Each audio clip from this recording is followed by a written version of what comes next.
If you are a health professional who helps patients complete POLST forms, this video will provide you with the who, what, when, why, and how.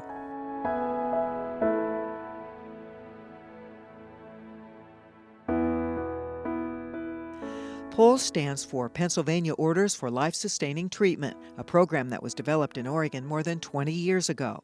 The bright pink POLST form is a signed medical order regarding resuscitation, medical interventions, and artificially administered nutrition for patients who are nearing the end of their lives. The time to complete a POLST is after you've had a conversation with your patient or their legal decision maker. POLST is a piece of paper without a conversation. It really looks at goals of care, treatment options, people's personal culture and desires, what they want, who they might like to speak for them. It allows for talking about the chances of recovery, the options for treatment, and what they might mean with respect to quality of life or length of life, what's important to the patient. The conversation really is what helps set the compass of what the POLST is supposed to implement and bring about.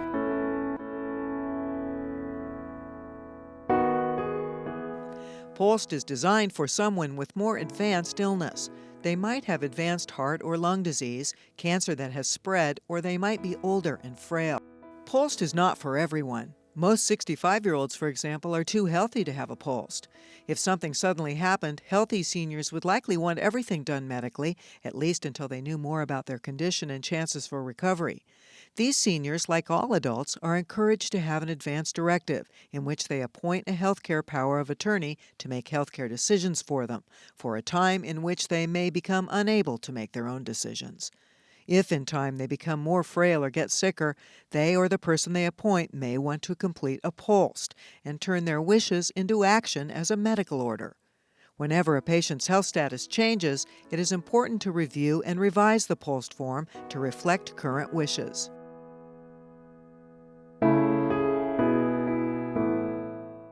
You can lift a burden from those you love if you complete an advance directive or a POLST form and make your wishes known. If you talk to your family and they know what you want, then they can stand by what you wanted rather than deciding for you in a time of crisis. At the top of the form is a comment for emergency medical service responders. To follow the POLST orders, an EMS provider must have an order from his or her medical command physician. Section A at the beginning of the form refers to cardiopulmonary resuscitation. This section applies only when a patient does not have a pulse and is not breathing. While the form begins with this section, it is not the most important question for people with advanced illness and frailty. Some patients choose cardiopulmonary resuscitation, but for patients who are chronically ill, frail, or elderly, CPR is not likely to be effective. For example, resuscitation is successful in less than 3% of frail nursing home residents. Patients who choose cardiopulmonary resuscitation must choose full treatment in Section B. When patients understand their disease process, most patients who are in hospice or long-term nursing facilities choose the option Do Not Attempt Resuscitation, also known as a DNR order. Section B contains decisions about whether to return to the hospital and the intensive care unit. These decisions are very important in guiding the direction of care and making sure it matches the patient's goals. Some people wish full treatment, including life support measures in the ICU. This includes intubation and mechanical ventilation. Without a POLST form, this is the level of treatment that would automatically be provided. Others choose limited additional interventions, which can include transport to the hospital to receive basic medical treatments. These patients generally wish to avoid the intensive care unit, but would want more easily addressed conditions treated. Some choose comfort measures only. This focuses care on maximizing comfort through symptom management, so they may spend time with family. These patients prefer not to be hospitalized. Sometimes comfort measures only is referred to as allow natural death. Patients who mark the attempt CPR box should not also have an order for comfort measures only. No matter what options are chosen on a POLST form, comfort measures should always be provided.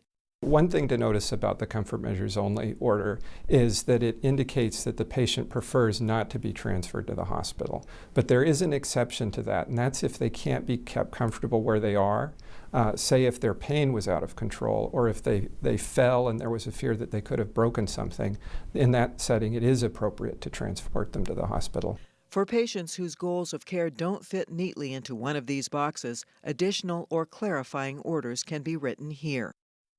Section C indicates the preferred uses for antibiotics. This can be complicated and requires a discussion between the healthcare professional and patient or legal decision maker on how antibiotics might be used in treating specific medical conditions.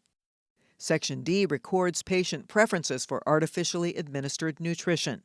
Food and fluids are always offered by mouth when feasible. Some patients would prefer long-term artificial nutrition by tube. Studies have shown for some patients, such as those with permanent coma, artificial nutrition by tube can lengthen their lives. However, for others, such as patients with advanced cancer or Alzheimer's dementia, it may not. Some want a feeding tube for only a defined trial period. Pennsylvania law presumes that every incapable patient would consent to artificial nutrition unless they have indicated otherwise. For example, a patient might wish a trial with a feeding tube for 2 months following a stroke. Another patient may want a trial period of artificial hydration for acute reversible illness. What happens to the nature of human contact? That's the most important thing that should happen in the last stages of life. And tube feedings or artificial nutrition change that nature. And we can do just as well. Some studies have shown that the survival rate is the same with well-done hand feeding. So if they're in the last stages of life, we can do just as well at getting them nutrition, and more importantly, much better at getting them human contact through hand feeding than we would through artificial nutrition.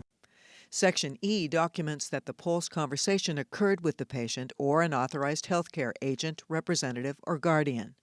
The patient should sign the form if he or she is able to make his or her own healthcare decisions. If unable to sign, the legal decision maker should sign.